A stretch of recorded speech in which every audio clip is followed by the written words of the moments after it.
mature, intelligent talk every morning. Spice up yourself.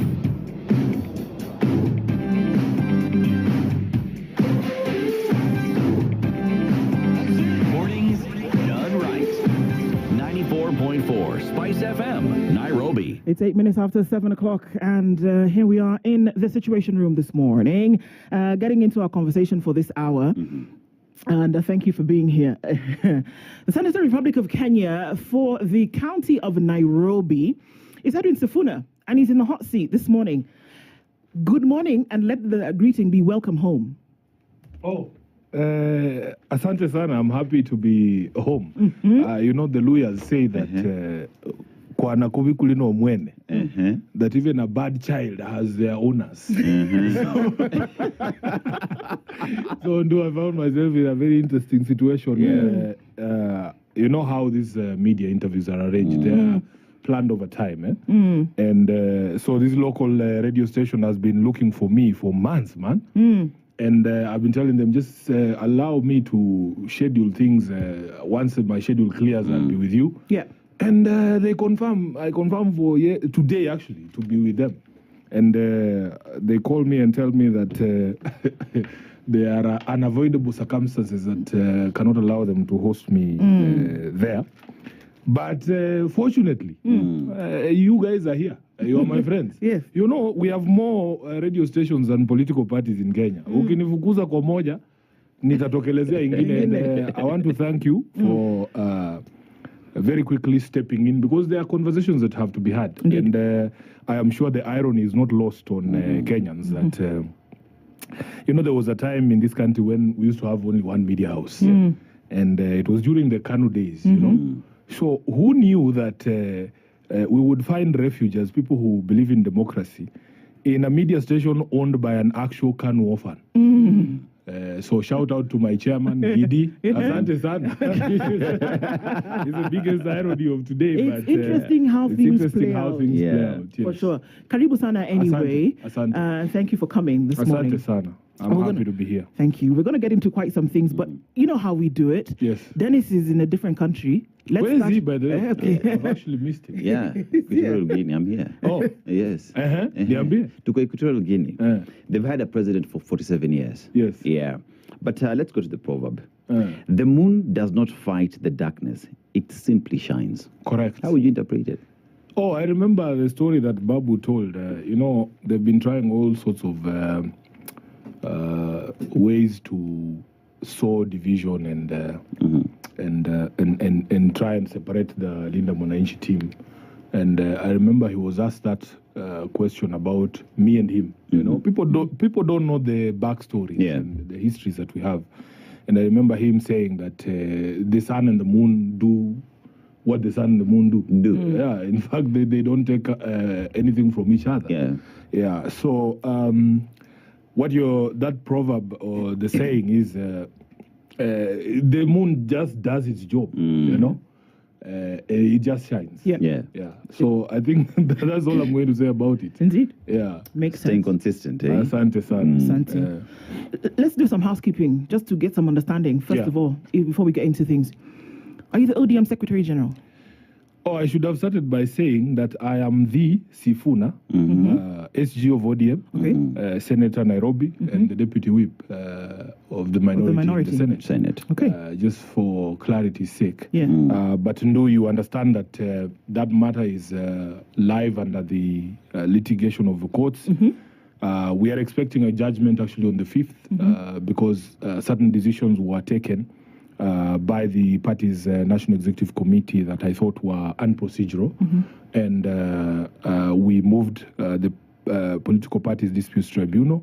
In the initial instance, they told us that there exists within the constitution of ODM mechanisms for dispute resolution, which for me, I didn't really agree with what the PPDT said, because the internal dispute resolution mechanism is available not just for aggrieved individuals, but also for the party. If they had a dispute with me, they had also that responsibility to invoke that internal dispute resolution mechanism so that we could resolve it internally. They didn't do that. They took a decision that was adverse to my interest. and threw me out essentially as, or purported to throw me out as Secretary General.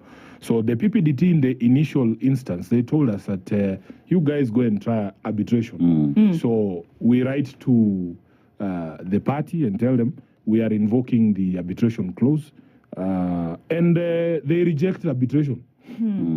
They say that there will be no arbitration. So we went back to the PPDT to tell them, you guys told us to try arbitration. I have declared a dispute in accordance with your guidance. I proposed names of arbitrators, very seasoned professionals in the arbitration space.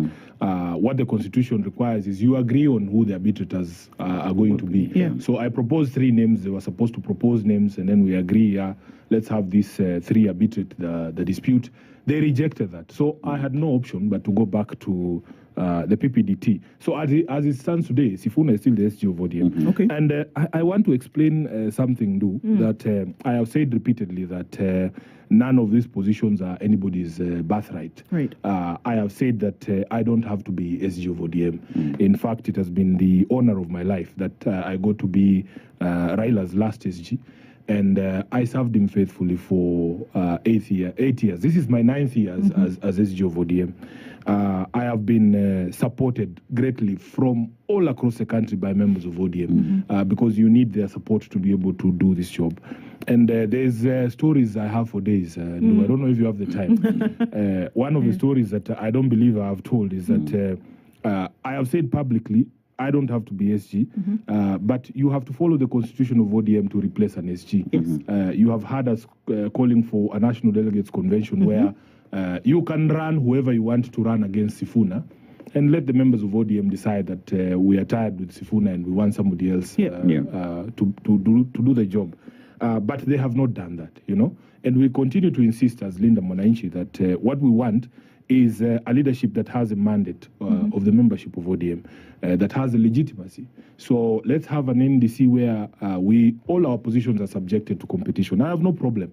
You can run whoever it is you want to run against me, and if they win, let them do the job of SG. Okay. But the reason why we are fighting, and people need to understand, the reason why we're fighting is the party has certain rules, and the constitution of a party is there. Now, when Oburu was appointed as a party leader, yes, I was not there. I had gone to India, Mumbai. We were on that flight that brought Baba back home, and after the burial, and there was a meeting we held at Chungwa House, which is a party headquarters, prior to the first central committee that he chaired. And I remember we sat there as 2 men in Raila's office, the party leader's office. And I told Oburu, you have publicly called for my removal. There was an incident after the meeting in Kakamega. There was this stormy meeting in Kakamega, which, Oburu tells a different version. Because when I went to Kakamega, I was actually the target of a heckling. They had planned that there'd be people saying certain things there, and I'd be heckled in front of my party leader and so on and so forth. But it backfired. But to hear Oburu tell the story, he says that I arranged for those people to be there to say that they love Sifuna. Mind you, I was born in Kakamega. Yes. I grew up in Kakamega. I went to school in Kakamega. My wife is from Kakamega. My mother is from Kakamega. Those are my people. I don't need to arrange anything in Kakamega. So after the Kakamega meeting, Oburu was speaking somewhere, I think in Siaya, in a church or something. I said, this Sifuna is such a small person.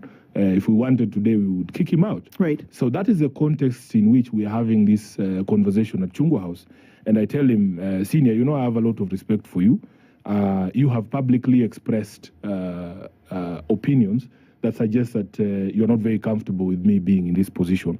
And I told him that the relationship between the party leader and the Secretary General is so intimate that if there are any tensions between us, probably it won't work. Right. And I want to know from you today, do you still hold those feelings? Yeah.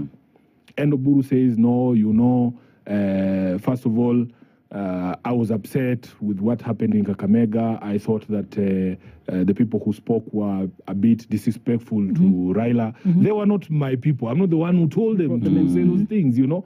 And he says, I didn't plan to be party leader. I have found myself in this situation because of circumstance. Nobody would have predicted the death of Raila. But we need each other to be able to go through this difficult period to transition the party and let bygones be bygones. And we shake hands. You did? Because I told him, if you still feel that way, I will give you my letter of resignation today. Okay. Yeah, because the bigger interest is not Sifuna being SG, is for the party to progress. Because I honestly, what I say that Raila's burial is something that I actually believe in.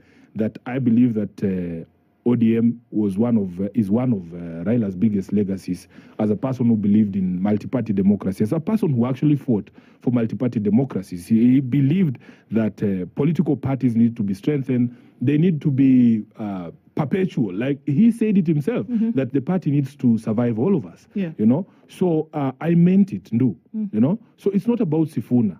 It's not about Sifuna. I was prepared to give Oburu a letter and say, let me give you an opportunity to pick an SG that maybe you guys can vibe. But after Edwin, after that, yes. I mean, if we skip forward a little bit, you still came out and said, I refuse to be an SG to mediocrity. Because what did you mean? Because there is things that happen subsequent to that. Because you know where I come from, like the community that I come from. When you sit down as two men or two women and iron out issues and shake hands on it, and we left Chungu House and went to the first meeting of the Central Committee somewhere in Westlands that you saw us speaking the first time after Raila's death. I thought that we were on the same page. Okay. And every time we sit in these meetings, we agree on certain things, very basic things. We agree that the party has not made a decision to support William Ruto. All of these people agree that Raila never told us at any particular point in time that we should support William Ruto's re-election. In fact, Raila had seen 2027 as the best opportunity for ODM, because I can see the headline on the Star, on the Standard, saying numbers don't lie. It's actually true that you can do the math yourself. If William Ruto was declared president by 200,000 votes in 2022, and he has lost a big chunk of his support, because Mount Kenya alone gave him almost 4 million votes out of the so-called 7 million that he got. So Baba had seen that this is a great opportunity for ODM because all we needed to do was to retain our bases. The exact same number of people who voted for us in 2022 are enough to make you president in 2027. So we sit in these meetings and we agree that nobody is going to run around shouting two-term. Immediately we leave the meeting. You see them in Homa Bay, in Migori, shouting two-term. So the rest of us who know that a decision has not been made to support William Ruto have to come out, and say, no, that is not the position of the party. Up to today, nobody in the so-called leadership of ODM currently can show you a resolution of ODM by any organ of the party to support William. Yeah, Edwin. So when then you see the sort of happenings after that, they go to Mombasa, and people don't know that even the day before Mombasa, we had a meeting. We had a meeting with very senior members of the party who were trying to mediate some of these, disputes. And we reached certain agreements. I was surprised that because after they left, it is rumored that they passed through State House. And the very next day in the morning, they are reading these resolutions because to remove me as secretary. So I think people need to know that Sifuna is not the problem. Now, let me address the question you've asked me directly. You see, Raila Odinga was something else, you know? And we didn't expect that Oburu would be like Raila. He actually gets upset when we say, by the way, Baba would have done this. Sisi tuliaribiwa na Baba because he had a style of doing things.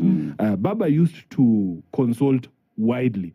And he used to explain things. You know, that man earned our respect by respecting us and also demonstrating that he cared what we thought. I have told the story in Ndu of the day that I went to say Pole to Baba after he lost Fidel. Yeah. And in the middle of that, the guy, we were doing a by-election in Homa Bay. And I had refused that story of giving a direct ticket to Moses Kajwang. And I was a nobody. For all intents and purposes, everybody knows once Baba says left, we will go left. Yeah. But because he knew that I had opposed that decision to hand the ticket to Moses, he runs after me when I leave the house and he stops me in that corridor outside his house and he says, Sifuna, we need to talk about Homa Bay. That's the day after Fidel has died. People are streaming into his compound to say Pole. And he says, Sifuna, I have been told you are sulking. I need to explain to you why we need to do this the way that I am proposing to do it. That's how people's respect is earned, You would find Mzee explaining, even the person you thought is the most useless. He would take his time to talk to him and explain to him. Now, wale wanajua tunasemanga tulikuwa tumezoea kuchukua moto kutoka kwa transformer direct. Sasa sahi tumewekwa kwa power bank. So lazima tuseme it's a proper step down for me, So I have nothing but respect for Dr. Oburu, but he has a different style of doing things. We don't begrudge him. We were just used to something else. Okay. Yeah. So I want to look at broad-based. And at the time when the broad-based was coming together, it was not a political agreement. It was a way of people to achieve the 10-point agenda. Yes. There was nowhere where there was supporting the presidency, the re-election of William Ruto in 2027. Yes. But here we are as well on the 10-point agenda. There was a deadline, 7th of March, right? And with that today, many Kenyans are asking, why stay in a union where nothing has been achieved of the 10 points that are there? And this has been point of contention between you and those who are opposing you. Why the difference? Why the fight in there? Is it because others don't want to speak the truth? Yeah. One of the biggest frustration that I have, my brother, is that we all know the truth because these truths were told to us when we were all there, And the frustration has been with people who know the truth but have chosen to keep quiet. Sometimes somebody will come out and say, oh, by the way, Baba's position was this. It helps. But then there's those who know the truth that have decided to twist it, So the history of the broad-based government, everybody knows what happens in June of 2024. Everybody knows. The countries on the brink, rumors are circulating that we could actually have the army take over. You remember that situation when the young people took over the streets and came to parliament and the other places. And Baba's thinking was that you need to protect our democracy. For him, the democratic space that we enjoy it took so much for us to get to where we are. Even this conversation we were having at the beginning, when I was telling you that there was a time when there was only one radio station and it was Baba na Mama. Democracy has certain pillars. There are certain freedoms that underpin democracy. You have to have a freedom of media, freedom of the civil society, freedom of speech, freedom of assembly, freedom of conscience, freedom of worship. These are the key ingredients of a democratic state. And we were not always like this. These young people, I tell them every day, we were not always like this. It was not always possible for us to sit on a show like this and speak freely, And Baba's position was that this thing has to be guarded, as they say, that the price of democracy is eternal vigilance. There is every possibility that you could actually slip back to what used to happen in the 90s. And he says, we would rather have a bad president who was elected through some process than to have a dictator or a military man in State House, because immediately the military takes over, the constitutional order collapses. All of us, even including those of us who are in parliament, all the institutions, including the judiciary and the others, they disappear under dictatorship. And he says, let us show up this government, let us give him the support. We get him to a place where we can remove him democratically. That is the background of the broad-based government. When you hear these other characters tell it, you would think that ODM and UDA sat somewhere in a convention under very normal circumstances and agreed that we are going to form a coalition government. That's not true. By the time we are signing the 10-point agenda MOU, the people who we loaned to government were already in government. So the MOU has nothing to do with the broad-based government.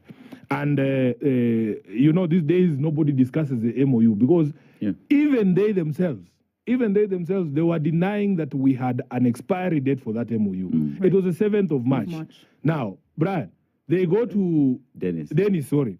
They go to KICC and then they purport to extend by 60 days something they claim has not expired.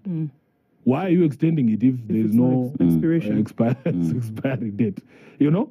And for me, some of my problems emanate from my assessment of the implementation of the MOU. Now, it's public knowledge because Baba told the country that it is Sifuna who wrote that document. It is true. We wrote that document ourselves. And there's a background.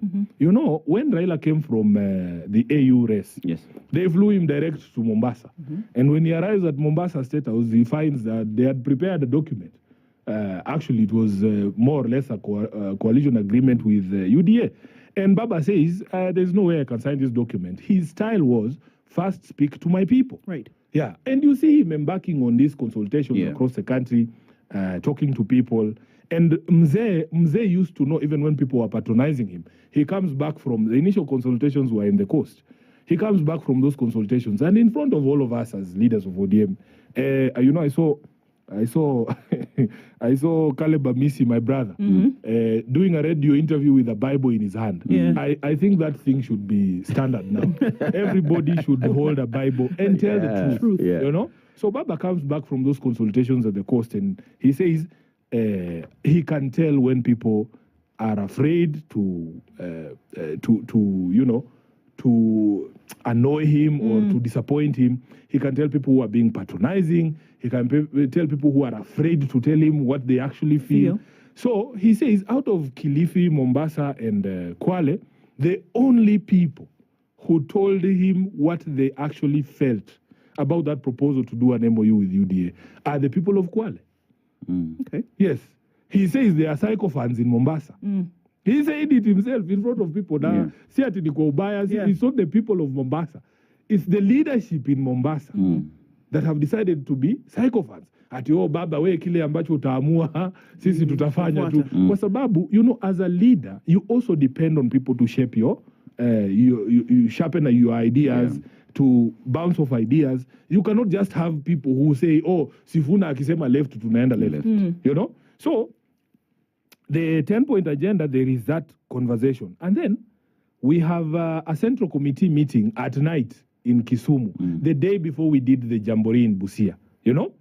And Baba informs the team that, you know, there is a group of experts who have been given the mandate to do a proper document, you know, that the one he saw in Mombasa, that one is not who we are as ODM. And at the end of the meeting, he tells them, when you guys finish doing that document, give it to Sifuna. And the room goes quiet. And then these merchants, who are scared that things might not go their way, they're like, oh, Baba, why can't we form a small committee? Members of ODM. Members of the central committee. They're saying, oh, perhaps we can add one more or two more people. Then Jacob asks them, how many people does it take to read a document? Sifuna is our SG and he's also a lawyer. Give the document to him when you're done. Slams the table, the meeting is over. I come back to Nairobi. 1 week goes by. 2 weeks go by. Nobody is giving me the documents. I call them. I'm like, is that agreement ready, guys? They're just dodging me. Nini. No, on the day when we were signing that agreement, in the morning is when these characters shuffle in with a laptop. And the entire Central Committee of ODM is sitting there on one side of KICC. The president and his team are across the hall. It's a day of signing of a document. And then there's a TV like this one in front of me. They start projecting the agreement. Without you having looked at it? Without me having looked at it. It's the first time all of us are seeing this document. We didn't even get to page 2. Baba is like, stop. Which document is this? This is not who we are. Then he turns to me and asks me, Sifuna, have you looked at this document? I say, Baba, this is the first time I am seeing it with you. The meeting stops. We are sent upstairs. My office is on 3rd floor of KICC. We go there with Professor Anyang Nyong'o, and he sits in my desk. Baba tells us, you guys must do a people-centric agreement. And we drafted that thing in like maybe 30 minutes. Yeah. So I know that document. I bring it downstairs. I print one copy, give it to my boss. My boss reads it and he says, this is it. You know, he tells me, Kina president are across the hall, take it to them and tell them this is our irreducible minimums. If they say yes to Nayo Harusi, if they don't, we go. I take it across, and because I had told them that, you see, UDA's interest is not to implement anything that is in writing. They just want a document from which they can run their propaganda and say, yo, tumeungana, tumefanya nini. And you knew this then? I knew it. I said it in Kisumu, that, Baba, this is going to be a PR disaster for me. And I said it from the position of the foremost PR officer for the party. Because I'm the spokesperson of the party. Now, I take it to the president's team. Those guys didn't read it. They didn't read it because their interest was never in the text. They say, and then the president sitting there, iko sawa? Iko sawa.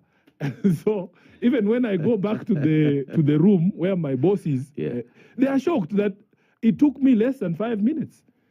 So I'm like, wamekubali kila kitu. Okay, sawa, twende to sign. So it was obvious that it was not read. They didn't read it because their interest was never in the text. And true to my prediction, when we stand at the steps of the KICC, what does the president say? Wangapi wanakubali tuungane, tutembee pamoja, but look at the text. Look at the text. Now, my problems begin the day that I declare that MOU dead. And there's a reason. There's a reason I declared that MOU dead. We had provided in that MOU that we want to see a stop to abductions. We want to see a stop to killings.